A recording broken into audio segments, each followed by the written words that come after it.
அனைவருக்கும் வணக்கம். எத்தனை பேர் அம்மா கேஸோட அப்டேட் என்னவோ அதை சொல்லுங்க அப்படின்னு கேட்டிருக்காங்க. இப்போ நம்ம மேல்முறையீடு போயிருக்கோம். மேல்முறையீடு இவ்வளோ நாளாக போடாமல் இருந்ததுக்கு ஒரு முக்கிய காரணம் இருக்குது. அது இப்போ சொல்ல முடியாத ஒரு சூழ்நிலை. இப்போ திட்டத்திட்ட நம்மளுடைய வழக்கை தள்ளுபடி பண்ணி ஒரு 100 நாட்கள் கடந்து போயிடுச்சுங்க. இந்த 100 நாளாக நம்ம ஏன் போடாமல் இருந்தோம் அப்படிங்கிறதுக்கு ஒரு முக்கிய காரணம் இருக்குது. அதனால தான் நம்ம மேல்முறையீடு பண்ணாமல் வெயிட் பண்ணிக்கிட்டு இருந்தோம். இப்போ நம்ம மேல்முறையீடு பண்ணியிருக்கோம். நம்பரு வந்துருச்சுங்க. இதுக்கப்புறம் நமக்கு ஒரு தேதி போட்டு தான் நம்மளுடைய வழக்கு விசாரணைக்கு வரும். அப்போது நீதியரசர் அவர்கள் என்ன சொல்கிறாரு அப்படிங்கிறத நம்ம பொறுத்திருந்து தாங்க பார்க்கணும். தொடர்ச்சியாக பள்ளி தரப்பு என்ன பண்ணிக்கிட்டு இருக்காங்க அப்படின்னு பார்த்தீங்கன்னா, ஒரு சில யூடியூப்ல பேச வைக்கிறாங்க. எப்படி பேச வைக்கிறாங்க அப்படின்னு பார்த்தீங்கன்னா, அந்த பள்ளி தரப்பு ரொம்ப ரொம்ப நல்லவங்களாம். அவங்க மீது எந்த ஒரு தவறும் கிடையாதான். எல்லா தவறுமே பாப்பா மேலதான் இருக்கு அப்படின்னு சொல்லி பாப்பாவை பத்தி தவறான செய்தியெல்லாம் பரப்பிக்கிட்டு இருக்கிறாங்க. இவங்க சொல்ற அத்தனை செய்தியுமே தவறான செய்தி தான் அப்படிங்கிறதுக்கு நம்ம கிட்ட எத்தனையோ ஆதாரங்கள் இருக்குதுங்க. அதை நம்ம தக்க சமயத்துல தான் வெளியிடணும். நம்ம ஆரம்பத்துல இருந்து இன்னை தேதி வரைக்கும் பாத்தீங்கன்னா நமக்கு எழுப்பின அந்த சந்தேகங்கள், எத்தனையோ கேள்விகள் கேட்டோம் இல்லைங்களா? எத்தனையோ யூடியூப்ல எத்தனையோ பேர் கேட்டிருக்காங்க. இதெல்லாம் தான் சிபிசிஐடி நோட் பண்ணி வச்சுக்கிட்டு அதுக்கு ஏத்த மாதிரி சார்ஜ் ஷீட்டை போட்டாங்க. அதனாலதான் இப்போ நம்ம எதுவுமே சொல்றது இல்லை. ஏன்னா சொன்னோம் அப்படின்னா இவங்க உடனே அதுக்கேத்த மாதிரி அந்த பதில்களை சேகரிச்சிடுறாங்க. இப்பெல்லாம் பள்ளி தரப்பு ரொம்ப நல்லவங்கன்னும் பாப்பாவை பத்தி தவறான செய்தியை பரப்பிட்டு இருக்காங்க இல்லையா? அவங்களே எவ்வளவு பொய் சொல்லியிருக்காங்க அப்படிங்கிறத நம்ம சுட்டி காட்டியிருக்கோம். இந்த மாதிரி அவங்க 40 நாள் தான் உள்ள இருந்தாங்க, ஆனா 100 நாள் இருந்தாங்க அப்படின்லாம் சொல்லியிருக்காங்க. இன்னும் இது போல எத்தனையோ சொன்னோம். அதுலயும் பாத்தீங்கன்னா இன்னும் மேலும் மேல அந்த பள்ளி தரப்பு எவ்வளவு பொய்களை சொல்லியிருக்காங்க அப்படின்னு நீங்களே கேளுங்க. ஆரம்பத்துல இருந்தே சிவா மீடியால அந்த சிவசுப்பிரமணியன் அப்படிங்கிற அந்த ஆள் பாத்தீங்கன்னாக்க வாயை திறந்தாலே பொய்களை சொல்லி சொல்லி அந்த பள்ளி தரப்புக்கு சப்போர்ட் பண்ணி பேசிக்கிட்டு இருந்தாப்புல. இந்த ஆள் மட்டும் இல்ல, இந்த ஆள் மாதிரியே இன்னும் எத்தனையோ பேர் பேசுனாங்க. சவுக்கு சங்கரு பேசணும், இன்னும் கார்த்திக் பிள்ளை பேசணும், இன்னும் எத்தனையோ பேர் பேசிக்கிட்டு இருக்காங்க. அதே போல இப்ப ஒரு சில புது புது ஆள்களை விட்டு பேச வைக்கிறாங்க. இந்த சிவா மீடியாவில் பள்ளித்தரப்பை பத்தி இன்னும் மேலும் அந்த பொய்கள் என்னென்ன அப்படிங்கிறத நீங்களே கேளுங்க. இதுல இருந்தே நமக்கு தெரிய வரும் அவங்க சொல்றது அத்தனையும் பொய் தான். தான் நல்லவன் அப்படிங்கிறதுக்காக எந்த எல்லைக்கு வேணாலும் போவாங்க அப்படிங்கிறது உங்க அனைவருக்குமே புரியுங்க. அந்த பள்ளியினுடைய தாளர் ரவிக்குமார் அவருடைய நெருங்கிய நண்பரும் அந்த பள்ளிக்கான மருத்துவருமான ஒரு மருத்துவர் RSS அமைப்புல இருந்திருக்காரு.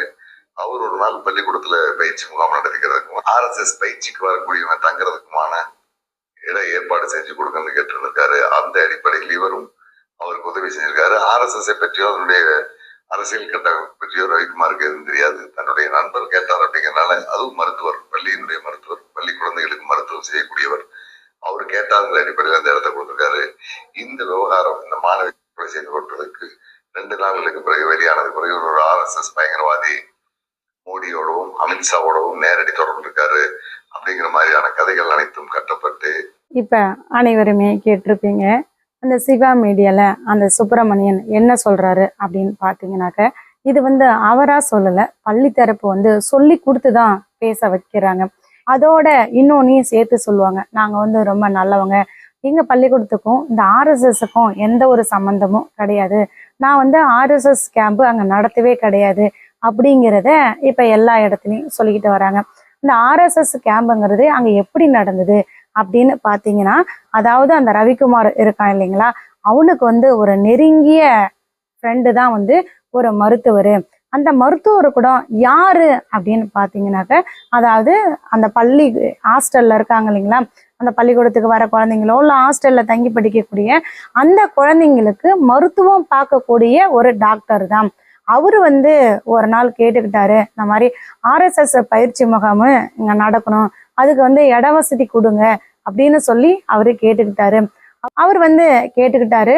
அவர் கேட்டதன் அடிப்படையிலையும் அவர் ரவிக்குமாருக்கு ஃப்ரெண்டு அப்படிங்கிறதுனாலதான் அங்க RSS கேம்ப் நடக்கிறதுக்கே ரவிக்குமார் ஒத்துக்கிட்டாரு. அவருக்கும் இந்த RSSக்கும் எந்த ஒரு சம்பந்தமும் கிடையாது அப்படிங்கிறத இப்ப எல்லா இடத்துலயும் சொல்லிக்கிட்டு வர்றாங்க. இப்ப முக்கியமா இந்த சிவசுப்பிரமணியன் சொன்னதுல நம்ம முக்கியமா பார்க்க வேண்டியது என்ன அப்படின்னு பாத்தீங்கன்னா, அதாவது அங்க ஆர்எஸ்எஸ் முகாம் நடந்ததுக்கு என்ன காரணம் அப்படின்னா, ரவிக்குமாரோட ஃப்ரெண்டு ஒரு டாக்டர் மட்டும் கிடையாது. அங்க ஹாஸ்டல்ல தங்கி படிக்கக்கூடிய குழந்தைங்களுக்கு அவர் தான் வந்து ஒரு மருத்துவர். பிள்ளைங்களுக்கு ஏதாவது ஒண்ணுன்னா அவரை தான் அழைச்சிட்டு வந்து மருத்துவம் பார்ப்பாங்க அப்படிங்கிறத சொல்றாரு. சரி, அப்போ அங்க ஹாஸ்டலுக்கு அப்படின்னு சொல்லி ஒரு மருத்துவர் இருக்காரு இல்லைங்களா? ஹாஸ்டலுக்கு அப்படின்னு சொல்லி ஒரு மருத்துவரை நியமிச்சிருக்காங்க. கரெக்ட். ஹாஸ்டல்ல படிக்கக்கூடிய அந்த குழந்தைங்களுக்கு ஏதாவது ஒண்ணு அப்படின்னா அதுக்கு வந்து ஒரு மருத்துவர் வேணும் அப்படிங்கிறதுக்காக அங்க வந்து ஒரு மருத்துவரை நியமிச்சிருக்காங்க.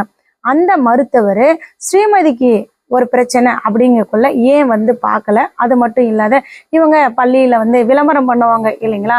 அப்போ வந்து எங்கள்கிட்ட வந்து ஹாஸ்டல் இருக்கு, இந்த ஹாஸ்டல்ல வந்து இந்த அது இருக்கு இது இருக்குன்னு சொல்லுவாங்க.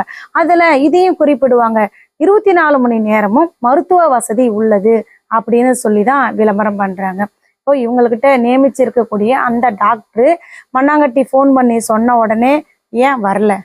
அதாவது அந்த ஹாஸ்டல்ல பாத்தீங்கன்னாக்க மாணவர்கள் வந்து கிட்டத்தட்ட 84 பேர் இருக்காங்க, மாணவிகள் வந்து 24 பேர் இருக்கிறாங்க. அப்புறம் அங்க வந்து எவனா லொட்டு லோஸ்க்கு எத்தனை பேர் அங்க தங்கி இருப்பாங்க. இவங்க எல்லாருக்கும் சேர்த்துதான் ஒரு டாக்டரை அங்க நியமிச்சிருக்காங்க. அந்த டாக்டர் கண்டிப்பா எந்த நேரமும் அங்கேதான் இருப்பாரு. அப்படி இல்லைன்னா ரொம்ப பக்கத்துல தான் நியமிச்சிருப்பாங்க. ஏன்னா ரொம்ப தூரம் பிள்ளைங்களுக்கு ஏதாவது ஒண்ணுன்னா ஓட முடியாது இல்லைங்களா? முதல் உதவி எடுத்ததும் செய்யணும் அப்படின்னா கண்டிப்பா அங்க ஒரு மருத்துவர் இருக்கணும் அப்படின்னு அங்க நியமிச்சிருக்காங்க பள்ளிக்கூடத்துல. அப்போ மண்ணாங்கட்டி பார்த்துட்டு போய் சொன்ன உடனே சாந்தி உடனே யாருக்கு ஃபோன் பண்ணணும்? அந்த மருத்துவருக்கு தானே ஃபோன் பண்ணணும். அங்க ஏன் அந்த மருத்துவர் வரல? இப்ப இதுல இருந்தே தெரியலையா இவங்க எவ்வளவு போய் பேசுறாங்க, எவ்வளவு கட்டுக்கதைகள்லாம் சொல்றாங்க அப்படிங்கிறது அனைவருமே தெரிஞ்சுக்கணும். அது மட்டும் இல்லாத பாத்தீங்கன்னா ஆரம்பத்துல இருந்தே அங்க வந்து ஆர்எஸ்எஸ் கேம்ப் நடக்குது, இவர் வந்து ஒரு பாஜக காரரு அப்படிங்கிறத எத்தனையோ மக்கள் வந்து சொல்லி இருக்கிறாங்க. அன்னைக்கெல்லாம் வந்து இந்த கட்டுக்கதையை ஏன் சொல்லல?